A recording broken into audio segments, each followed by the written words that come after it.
Good afternoon, and welcome to our panel and guests.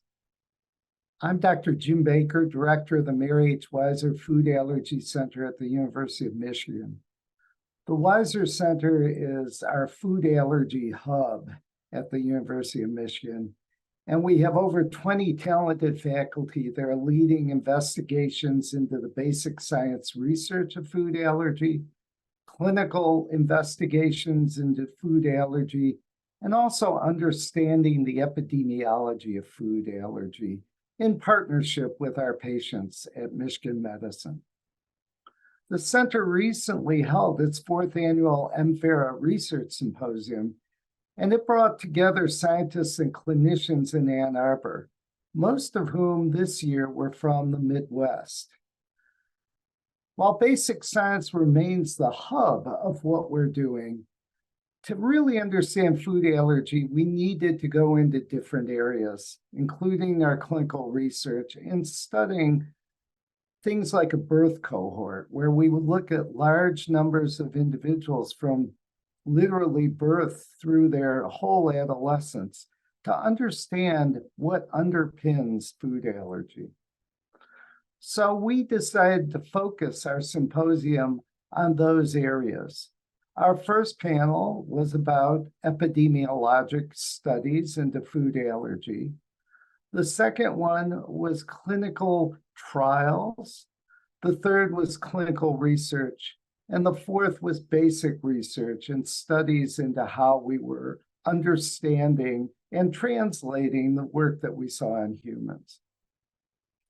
Hopefully, all of this will play into our own birth cohort that's beginning this summer. Along the same lines, I'd like to introduce you to our three speakers. They are experts in each of their areas, and I think can give you a good idea of what the discussion entailed. I'm joined by, first, Dr. Jessica O'Connick, a research professor at the University of Michigan and in the Weiser Center. Dr. Kelly O'Shea, who is an investigator, pardon me, let me go back. Dr. Kelly O'Shea, no, I want to do Ian first, right? That's the right sequence, pardon me. Dr. Ian Slack, who is a clinician at the Food Allergy Center in the Department of Medicine at the University of Michigan and treats patients with food allergy. And Dr. Kelly O'Shea, who also is a clinician at the Food Allergy Center, and he'll be leading our birth cohort. Doctors, I'd like to first start about our epidemiological panel. And Dr. Slack, you would be the one, I think, that has the best insights into this. What stood out to you, Ian? The panel was focused on what I thought would be a really simple question, which was how many people in the US have food allergy? And I think pretty quickly it became apparent that it's actually a very thorny issue and can be a really difficult question to answer. I think those of us in the food allergy community understand that everyone's experience with food allergy is different, and everyone defines their food allergy differently. And so if you're stepping back and looking at the country as a whole, trying to incorporate all those different perspectives is a major undertaking. And so our first speaker, Dr. Richi Gupta, head of the Clinical Center for Food Allergy and Asthma Research at Northwestern University, did a mammoth study contacting 40,000 households in the United States and asked them really thorough questions regarding food allergy and their food allergy experience. The goal of the study was to try and understand how many individuals had food allergy in the scope of, the potential for anaphylaxis or anaphylaxis-like symptoms with food exposure. And they did this twice. They did this in 2009 and then updated the approach again in 2015. After all this work, they found an estimate of about 8% of children in the United States would have a food allergy, which is just an amazing number. You think about how this reaches everyone in the United States. Everyone knows someone who's been impacted by food allergy. They also took this approach with adults more recently in the 2015 study. And very interestingly, about 1 in 5 adults reported some sort of food reaction. If you narrow that down to individuals who had a reaction more consistent with anaphylaxis or something on that spectrum, it was about 10% of adults. Again, just a massive number, something we haven't necessarily appreciated before in the food allergy community. We had one of our own healthcare economists, Dr. Helen Levy, take a different approach. She mentioned some of the challenges of survey-based data, namely getting people to respond. I think I'm as guilty as anyone screening my phone calls and not always being available to these kinds of research. And so Dr. Levy looked at an insurance claims database, which had, let me double check my numbers, 16 million people. And that comes out to about 6% of the population of the United States. And through this insurance claims database, she was able to look for claims related to food allergy. And remarkably, she came out to very similar estimates for the prevalence of food allergy, about 7.6% of children, and a little lower on the adult side, 4% of adults with food allergy. With her approach, Dr. Levy was able to look at some associations between food allergy diagnosis and other domains of life. And she found sort of a fascinating tidbit that food allergy prevalence can be linked to the level of education of the household. And she looked at other data sources as well and found a similar result. And this was pretty puzzling to us. I don't know that we have a good answer or explanation for why education would be related to the prevalence of food allergy. Maybe it's a difference in exposures. Maybe it's a difference in, understanding and awareness of food allergy and its related issues. But I think it's going to be an exciting area of investigation for us moving forward. I think another main topic that came out of the panel was, now that we understand the scope of this issue in the US, what are some things we can do about it? How can we prevent it? And Dr. Christina Chacho from University of Chicago talked to us about her journey of establishing the Food Allergy Care Education and Translational Research Center at the University of Chicago. It's a huge endeavor that combines patient care, biomedical research, patient advocacy, and pharmaceutical clinical trials. And I think in a lot of ways, her efforts mirror what we're doing here at the Weiser Food Allergy Center.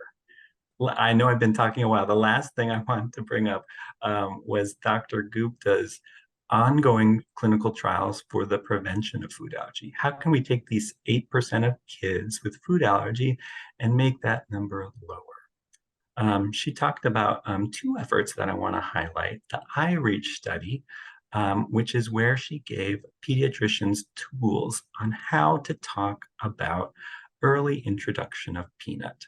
Historically, our recommendations for peanut introduction have flip-flopped. But as we've learned more, we strongly know that the early introduction of peanut into an infant's diet can protect them against developing future peanut allergy.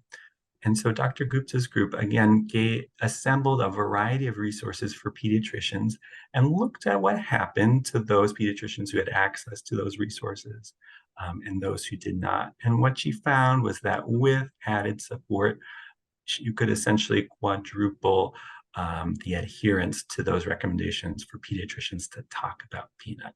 And the goal there is that ultimately we can lower the rate of peanut allergy. She also has another trial looking at other foods. So, you might think if we could introduce peanut early and protect against peanut allergy, what would happen if we tried other foods with early introduction? We've tried this before in the allergy research realm, and it's been really difficult. It's hard to make an infant eat, anything, much less allergenic foods. I think as a parent, I've learned that the child is really in control of what they put in their mouth and swallow, and you're, just a bit along for the ride. So Dr. Gupta's trial is providing families with easy to use products in textures that are easy for infants to play with, to consume. And hopefully we'll better be able to understand what happens if you introduce these common food allergens early in an infant's diet. Can you prevent the rate of later food allergy? And again, can we lower this statistic for food allergy prevalence in the US? That was a great summary. And one of the things that really stood out for me was the fact that these two investigators, Dr. Levy and Dr. Gupta, used totally different approaches, but got the same percentage, basically, of individuals with food allergy, and particularly the fact that 5% of adults have food allergy. That's really an overlooked group, in my opinion. Mm-hmm. I totally agree. They mentioned that, one of the issues may be that adults don't necessarily bring their food allergy to attention. There's this thought or perception that if you have a food allergy, there's not a lot you can do about it. You avoid the food and keep living your life. I think hopefully that will change. Hopefully that there will be a lot of things we can do for anyone living with food allergy.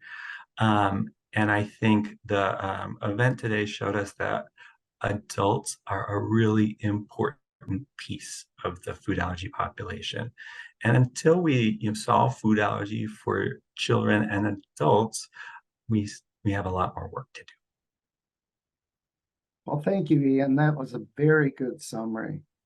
As we move on to our second session, it really was focused on the concept of birth cohorts and how we set up to study individuals during the development of food allergy, even from before they're born. And Dr. Kelly O'Shea has been working on this and has been working to set up our own birth cohort where we hope to start enrolling children this coming summer. And I thought it'd be interesting to ask Dr. O'Shea what she thought about the birth cohorts that are already ongoing in the Midwest. And we had 3 speakers on that. So Dr. O'Shea, could you enlighten us? Yeah, absolutely. In general, I think that my portion of this is easy because of the speakers and the experts that were assembled for the symposium in particular. And for this session, really this panel of speakers are some of the world experts on allergic birth cohorts. Couldn't have asked for better insight overall. And really, all 3 of them were excellent at sharing, insights on successes, on setbacks, on what they learned, how they were successful in general, and had no qualms about being collaborative and cooperative and letting us know what worked for them, what didn't work for them. Overall, the session started with Dr. Chris Johnson. She is an epidemiologist and a lead on multiple allergic birth cohorts out of Henry Ford. And all 3 of these talks really highlighted what goes into a birth cohort, what it requires, what it looks like, what's hard about it, what challenges you face. And she did an excellent job of really highlighting that. And I think that can be hard, especially in the world of research, of highlighting really setbacks. And I took that out of her talk primarily. On the multiple birth cohorts that they've done over the years since the 80s, they've been participating in birth cohorts, in extraordinarily large cohorts like the Wheels cohort, in newer cohorts that happen during and then post-pandemic, where in general they've run into different challenges, and she had no issues with sharing that insight, I guess, was the biggest takeaway, and how they pivoted and how they approached it differently to change those setbacks into successes, and really to help us as we launch in our endeavor to make sure that we don't make similar mistakes, or that if we're running into setbacks, to really know how we can change our approaches.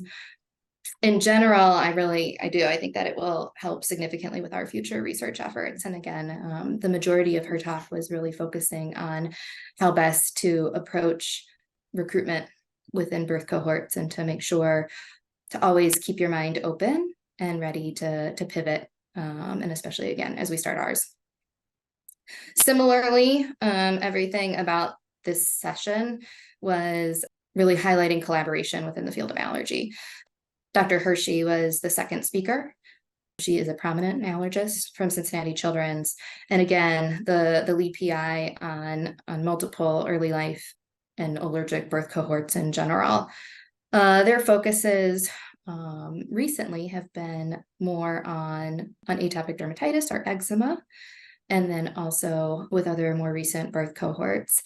I can't begin to tell you how much expertise was oozing out of this session. And again, really on what has worked from a retention standpoint, what has worked from a recruitment standpoint, what strategies do they find as far as building the large multidisciplinary teams that it requires to run a birth cohort, to make it successful, to make sure that you answer the research questions that you set out to hopefully study, and to do it well. And I can't thank, all of these speakers, but her enough too, as far as the knowledge that she shared, even in the small details. And I think that that's what really highlighted in this session, is that nobody was afraid to share the small details that you can't put into papers, that you can't necessarily do unless you're in person and really talking to people about what the nitty-gritty looks like. I think we will be infinitely better off from the expertise from this session. And then I think, our final speaker, again, similar, I'm just going to echo the same thing, but Dr. Jim Gurn from the University of Wisconsin, again, prominent allergist within the world of cohort studies, focusing more on asthma and allergic rhinitis, but again, similar story. I think from Dr. Gurn's standpoint, his highlights were really collaboration. And again, all three of them, collaboration. And the field of allergy, I truly believe, is unique in that standpoint, is that research will be more successful, longer strides will be made. In general, more discoveries will happen if we collaborate. And Dr. Gurn has, not only obviously spoke it, but obviously lives it. And it's been very apparent, all three of them, really, with making sure that we collaborate within all of our cohorts, making sure that we move the field forward as fast as possible, make discoveries as quickly as possible, sharing analysis, sharing, strategies, sharing, anything that we can to make the rest of us as successful as possible. Because at the end of the day, it's not about us. It's about the patients, and making sure that we figure out what underpins food allergy, what underpins all of these disorders, so that we can make everything, lives, the world better. Well, thank you, Kelly. I really appreciate your comments. One thing I have to say that I was much reassured by all three speakers, because not only did they demonstrate that you could do these large, complex types of clinical trials within the Midwest in what we might call smaller cities, but that they actually were facilitated. And even though we have the wide range of demographics that you need for these types of studies, there's a degree of trust and interaction that you don't sometimes see on the coast. So that I found very reassuring. I'd like your thought on that. No, I agree. I think in general we are fortunate, very fortunate at the colleagues that we're surrounded by. We really are. And the collaboration that was very apparent within this Midwest kind of set of centers. These centers and more have been very open to, you know, consultation, to giving us their insight, to really, you know, making sure that everyone has the resources and the tools, because it's that important. It's that important to make sure that everyone who possibly can move forward research within every realm, and in particular food allergy. Obviously, that's our passions, are, you know, what keeps us awake at night. But in general, whoever has that should be able to do it. And that was the theme over and over again in this section. And really, yeah, from the Midwest standpoint, couldn't ask for better neighbors. Terrific, Kelly. Thank you. Finally, we wanted to really get a better perspective on how we take the information from our patients and turn it into scientific fact. And that's not the easiest thing to do. So we invited 3 speakers to talk to us about how they could take genetic or physiologic data and really compile it in a way that would produce meaningful results. And Dr. Koenig, you're someone that does this innately, so I thought it would be great to have you speak about it. Yeah, I think this session was really great, that brought 3 researchers from the University of Michigan that really ran the gamut from basic mouse models through clinical trials and genetic data from humans to try to identify these biomarkers for food allergy. The session began with Dr. Chase Schuler, who is an allergist at the Weiser Center. And he set the stage by discussing difficulties around diagnosis of anaphylaxis and sensing these reactions in real time. And he did a very good job of making the point that the testing limitations actually hinder diagnosis, a lot of it due to false positive rates of testing. And so then there's this limitation where you need to do an oral food challenge. And the oral food challenge, there's not the capacity to do it, and then there's many risks associated with it. So there's a major need for better predictors of anaphylaxis so that we could either avoid those food challenges or make them safer. So first, he shared some of the markers or tests that people have reported on in the literature before, including heart rate and body temperature, or markers of various things that could be measured in the saliva or in the urine. And as he pointed out, there's been sort of controversial results, so it hasn't been a clear answer from these.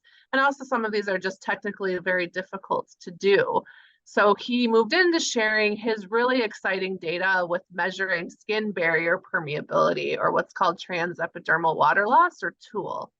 And this is really neat because it's a device that can be placed on the skin. It's completely non-invasive, and you can get real-time monitoring of the change of the permeability of the skin barrier.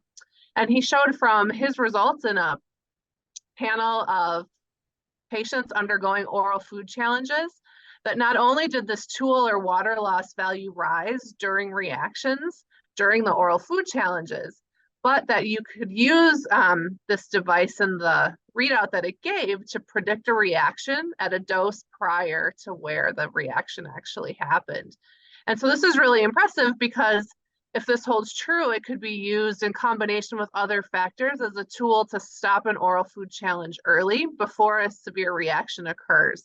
So you still would get the outcome of knowing if you were allergic to the food, but without having to go to the point of risking a severe reaction.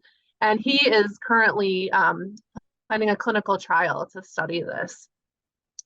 And then after the next speaker was Dr. Johan Gudjonsson, who is a dermatologist here at the University of Michigan. He's a newly recruited member of the Food Allergy Center, and he's really a world expert at doing genetic analyses of diseases, especially relating to diseases of the skin. He's an expert at what's called genome-wide association studies, which are looking at the genome of a large cohort of patients. We're talking tens of thousands to hundreds of thousands of patients. And he himself has a large cohort that he's established, that he's already done a lot of this work on. And by looking at this in the context of food allergy now, it will allow for robust analysis and to make pretty significant conclusions to see if there is a link between atopic dermatitis and food allergy. And this really, the way he goes about doing these sophisticated genetic analyses is a way to really dig deep into the biology of disease processes to establish these links and to make some predictions of what could occur. So just to give some examples of the things he is going to be studying with this cohort, looking at the link between atopic dermatitis and food allergy, is he will identify risk variants known to predispose to both of those diseases, and then identify a link between atopic dermatitis and food allergy, and determine the direction of causality, meaning are the genes that predispose for atopic dermatitis driving food allergy, or could it even be the other way around? And through this, he also will identify variants and pathways of different genes that are affected that could protect against the development of food allergy. And then another approach that he's taking, which really fits in with the biomarkers that we're talking about in this entire session, is determining if the genetics can predict who would develop food allergy later in life. So if there could be a genetic screen to predict this instead of having to rely on the current diagnostic tests or oral food challenges. And then finally, we heard from Dr. Simon Hogan, who is a basic science and translational researcher in the Department of Pathology and in the Weiser Food Allergy Center here. And he really is an expert at mouse models of diseases, in particular food allergy. And currently his lab is working on integration of bedside data with this research modeling to try to be able to go from the bench to the bedside and back again, where we can test things in our animal models and then correlate them with what's going on in the clinical data, and then using that information to go back to optimize our mouse models. And his work really goes along really well with what Dr. Schuler presented, because he is looking at other biomarkers that could be used to determine the risk of a severe food allergic reaction, because most of the tests that we have now cannot predict whether a patient will have a severe reaction or a mild reaction. And so he used a bioinformatic approach to combine data from his mouse model, where he has a way to have mice have mild or severe reactions to food after oral challenge, with some data that he pulled from another researcher looking at human data of markers of changes during food challenges that were either mild or severe in humans.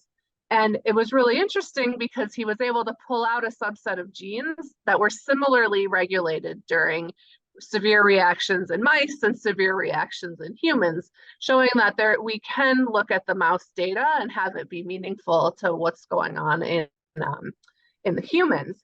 And so he identified a variety of pathways that look like they're involved in driving these severe reactions. And it was quite interesting because the genes that were changed were not the same for mild and severe reactions, suggesting that there are actually two different sets of signaling pathways that are affected to drive each type of reaction. And so it's really hopeful that we might be able to use these markers to predict a reaction before it occurs, and to predict in a particular patient whether they're at risk for just mild reactions or severe reactions. And so altogether, I think these talks all tied together very well, because they were all talking about looking at different tests to improve our testing, get away from the oral food challenge or improve its safety, to really identify these risks for reactions, risks for severity, and then also determining the link between atopic dermatitis and food allergy, which can also help in the diagnosis, as atopic dermatitis usually manifests prior to food allergies. So thank you. That was a great summary. And the three different areas really gave me hope that we'll be able to get genetic data and correlate it with physiologic results in a way that may allow us to predict which patients will have clinically relevant food allergies. Yeah, absolutely. And I think also we can take it one step further to predict which patients would react or respond better to different immunotherapies, or which patients might have adverse reactions to immunotherapies. So really the sky's the limit once we understand these genetic differences to apply them to the patients. I think that's a terrific note to end on, because our real goal is to be able to bring this all back to the patient and help them clinically. So I thank all three of you on this. I must add that our M-FARA Symposium is provided by a very generous anonymous donor, and we thank that person very much for their support. And we hope to again talk to you next year when we have our next M-FARA Symposium. Thank you very much for listening.